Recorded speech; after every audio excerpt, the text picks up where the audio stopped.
देखो 13 नंबर क्या कह रहा है, कह रहा है एक व्यक्ति तथा उसके पुत्र, यानी कोई व्यक्ति है और इस व्यक्ति का एक पुत्र है कि आयु का योग, यानी इसके आयु का योग कितना दिया है 56 वर्ष। कह रहा है 4 वर्ष बाद, यानी 4 वर्ष बाद, 4 साल बाद पिता की आयु पुत्र की आयु का 4 साल बाद पिता, यानी यही ना व्यक्ति है और यही पुत्र, 4 साल बाद पिता की आयु पुत्र की आयु का 3 गुना, अगर पुत्र 1 है तो ये 3 गुना है। समझ में आया? 4 साल बाद की बोल रहा है। तो उस व्यक्ति की वर्तमान आयु क्या है? तो सबसे पहले मेरे को एक दिक्कत ये हो रहा है कि यहाँ पे जो दिया है ये उम्रों का योग दिया है और ये जो उम्र का अनुपात दिया है ये 4 साल बाद दे रहा है। अगर हम कह दें 4 साल बाद है, अगर कह दें कि वर्तमान उम्र का योग कितना होगा तो क्या करेंगे? 4 साल बाद है ना ये है, तो 4 साल इसका 4 साल इसका, दोनों का ना 4 साल बाद इसका भी उम्र बढ़ा है, इसका भी उम्र बढ़ा, तो 4 इसका 4 इसका कितना 8। इसमें से अगर हम 8 घटा लें तो 16 में से 8 किया 8 और ये 4, ये वर्तमान उम्र का योग ना हो जाएगा। समझ में आ रहा है? अब वर्तमान उम्र का योग, ये वर्तमान उम्र का योग ना दिया है जी, सॉरी एक मिनट, यहाँ पे देखो गलती कर दिया, ये तो वर्तमान उम्र का योग दिया है और ये 4 साल बाद दे रहा है ना। तो अगर हम ये कहें कि 4 साल बाद इनका उम्रों का योग कितना होगा, तो 4 साल इसका 4 साल इसका 8 साल, इसमें 8 साल क्या करेंगे? जोड़ेंगे। समझ में आया? 8 6 14, 5 और 1 6, 64 वर्ष, यानी 64 साल जो हुआ ये 4 साल बाद के उम्रों का योग ना है। और 4 साल बाद के उम्र का अनुपात यहाँ दिया है 3 और 1 4, अनुपात 4 का मान कितना है 64। समझ में आया? सवाल क्या कह रहा है, किसका पूछ रहा है? कह रहा है उस व्यक्ति की वर्तमान उम्र, यानी तो व्यक्ति की वर्तमान उम्र, तब व्यक्ति यही है ना, अनुपात तो यही दिया, तो अनुपात 3 का मान निकालो। यहाँ कटे तो कटा सकते हो, 4 एकम 4, 4 छक 24, तो 3 का मान कितना होगा 16 तिहाई 48 वर्ष। कोई दिक्कत? अब देखो ऑप्शन में दिया भी होगा 48, देखो ऑप्शन नंबर 3 एग्जाम में जो होता है ना, फटाक देना इससे मारोगे आंसर, लेकिन ये गलती हो जाता है। ठीक है, क्यों? ये 48 वर्ष का वर्तमान उम्र निकला है, नहीं, ये 4 साल बाद का उम्र निकला है, तो इसमें से 4 साल बाद ये इतना है तो वर्तमान उम्र क्या होगा? तो 4 इसमें से हम क्या करेंगे? माइनस कर लेंगे। 8 में से 4 गया 4 और ये 4, 44 वर्ष। एग्जाम में अक्सर ऐसे ही गलती मार कर लोग आ जाता है, कहता है कि पूरा बना है, रिजल्ट नहीं आता है, ऐसे बनेगा। समझ में आया? देखो 14 नंबर क्या कह रहा है, जॉन की वर्तमान उम्र, जॉन की वर्तमान उम्र पिता, अपने पिता यानी इनके पिता की वर्तमान उम्र का 1/4 है। यानी जॉन जो है ना, पिता का कितना है 1/4, यानी ये 1 है तो ये 1/4 है, यही ना। तो 4 से इसमें हम गुना कर लेते हैं, 1/4। कोई दिक्कत? लेकिन इसको ऐसे मत बनाना, इसको और आसान तरीका से बनाओ। कैसे? समझो। दे रहा है जॉन और पिता, कह रहा है जॉन की वर्तमान आयु अपने पिता की वर्तमान आयु का 1/4 है ना, 1/4, 1/4 है ना, ऐसे लिख देना। इसको अनुपात में चुपचाप से लिख दो, 1/4।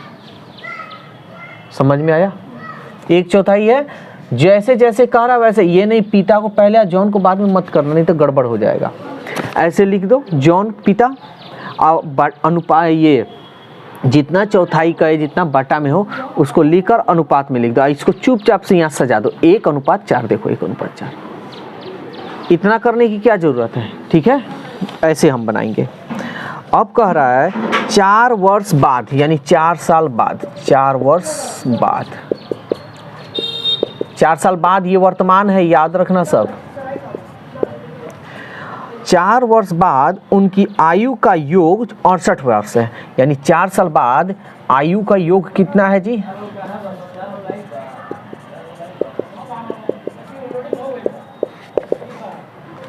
68 वर्ष।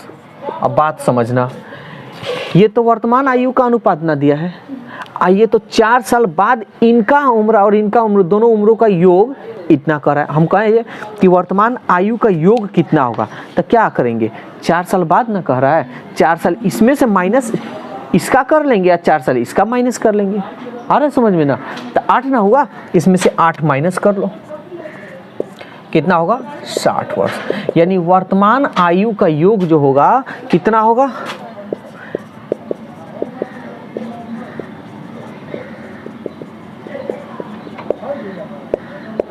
योग कितना होगा? 60 वर्ष। यहाँ वर्तमान आयु का योग कितना हो रहा है? 1 और 4 5, अनुपात 5 का मान 60। कोई दिक्कत? अब सवाल क्या कह रहा है? तो कह रहा है जॉन की वर्तमान आयु, जॉन क्या है जी? 1 है ना, तो अनुपात 1 का मान निकालो, कटे सो कटा लो, 5 एकम 5, 5 दूनी 10, यानी 12 वर्ष। जॉन की जो वर्तमान आयु होगी कितनी होगी? 12 वर्ष। देखो 16 नंबर क्वेश्चन, 16 नंबर क्वेश्चन कह रहा है पिता की उम्र पुत्र की उम्र की 5 गुनी है। ठीक है, ये है पिता और ये है पुत्र। पिता की जो उम्र है पुत्र की उम्र की 5 गुनी है, यानी पुत्र 1 तो ये 5 गुनी। 10 वर्ष बाद, 10 वर्ष बाद पुत्र की उम्र की 3 गुनी हो जाएंगे, यानी पिता जो है 10 साल के बाद पुत्र की उम्र की 3 गुनी हो जाएंगी, यानी 1 और ये 3 गुनी। तो दोनों की वर्तमान उम्र क्या होगी? ठीक है, तो देखो यहाँ क्वेश्चन पूछ रहा है दोनों की उम्र ऐसे, और इसको तो ऑप्शन से भी बना सकते हैं और विदाउट ऑप्शन का भी। पहले हम बिना ऑप्शन का बनाते हैं। 10 साल बाद इससे ज़्यादा ना होना चाहिए जी, कहाँ ज़्यादा हो रहा है? कितना अंतर है? 2, इसमें 2 से कर लो, 5 और 1 4, यानी समझ में आया? अंतर मतलब दोनों का घटा लिए, 5 में से 1 गया 4, इसमें गुना कर देंगे, 3 में से 1 गया 2, इसमें गुना कर देंगे। इसको 2 पचे 10, 2 एकम 2, 4 3 12, 4 एकम 4। देखो तो 10 साल बाद बढ़ गया, तो कितना का अंतर हो रहा है दोनों में? देखो तो अनुपात 2 ही का ना।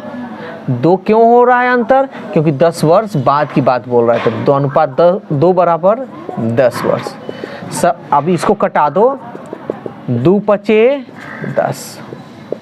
सवाल पूछ रहा है कि दोनों का उम्र बताइए, तो वर्तमान उम्र ये वाला है ना, वर्तमान उम्र ये वाला है, तो चलो ज्ञात कर लेते हैं। तो पिता कितना होगा? 10 पचे 50 वर्ष। पुत्र कितना होगा? 2 पचे 10 वर्ष। समझ में आया? अगर तुम इसको ऐसे नहीं बनाना चाहते हो और इसको कम समय में यानी 5 से 10 सेकंड में, तो इसको ऑप्शन से बना लो, सबसे बढ़िया। देख लो, पहला है 15 वर्ष, दूसरा है 35 वर्ष, 2 नंबर है 18 वर्ष और 40 वर्ष, 10 वर्ष, 50 वर्ष, चौथा नंबर है 15 वर्ष और 50 वर्ष, 5 नंबर है नन। समझे इसको? देखो ऑप्शन से आसान होता है, जब दोनों ऑप्शन दे देना तो बहुत आसान होता है। कह रहा है पिता की उम्र पुत्र की उम्र की 5 गुनी है। पहले चेक करते हैं कि बात सही है कि नहीं। ये पुत्र है और ये पिता है, यही है ना जी? देखो अब तुम कहोगे कैसे हम जाने, हम जानते हैं बेटा का उम्र यानी पुत्र का उम्र हमेशा पिता से कम होता है, इसलिए ये मान लिए कम है तो ये पुत्र और ये पिता। अब ये तुम सोचोगे कि ऑप्शन में अगर कभी ऐसे इधर दे दे कभी इधर दे दे तो वो तुमको मिला लेना है अपना, ठीक है। चलो देखते हैं पहले 5 गुनी है कि नहीं, यही ना कर रहा जी, पिता की उम्र पुत्र की उम्र की 5 गुनी है। तो देखो तो इसका ये 5 गुना है, 15 पचे 75, कहाँ है 5 गुना जी, नहीं ना है, काट दो। 18 पचे 90, ये भी नहीं है, हटा दो। 10 पचे 50 है, ये है ना, तो ये मेरा हो सकता है, कन्फर्म नहीं हम कर रहे हैं, हो सकता है। 15 पचे 75, ये भी नहीं होगा। ये 100% है कि होगा, लेकिन एक 100% में एक प्रॉब्लम यहाँ पे नन दे रहा है। अगर ये नन नहीं देता ना तो यहाँ पे हम मार देते, चेक करने की अब कोई ज़रूरत नहीं, बस यहीं पे हमारा आंसर। तो एसएससी का जो एग्ज़ाम होता है इसीलिए कहा जाता है एसएससी बहुत, मेरे थिंकिंग से एसएससी बहुत ईजी होता है। मैथ जरूर लोग कहते हैं भारी है, होता है श्योर, लेकिन बनाने का तरीका भी उसका बहुत आसान होता है। जैसे 4 ऑप्शन देगा, चारों में से जो हो गया सो हो गया, ठीक है। तो अब ये तो हो गया, चलो ये हमारा कन्फर्म है कि है, लेकिन नन देने की वजह से हमारा कन्फर्म डाउट में हो जा रहा है और इसमें चेक कर ले रहे हैं। कह रहा 10 वर्ष बाद पिता की उम्र पुत्र की उम्र की 3 गुनी हो जा रही है। 10 साल बाद ना, तो इसमें भी 10 जोड़ लो, तो 10 10 20, इसमें भी 10 जोड़ लो, 50 और 10 60। पुत्र की उम्र की ये 3 गुनी हो जा रही है, देखो तो इसका 3 गुना हो जा रहा है क्या, 20 3 60 हो रहा है, ये मार दो आंसर। आया समझ में। तो ऑप्शन भी मतलब ऑप्शन से ज़्यादा बनाओ तो इसको बेस्ट होगा।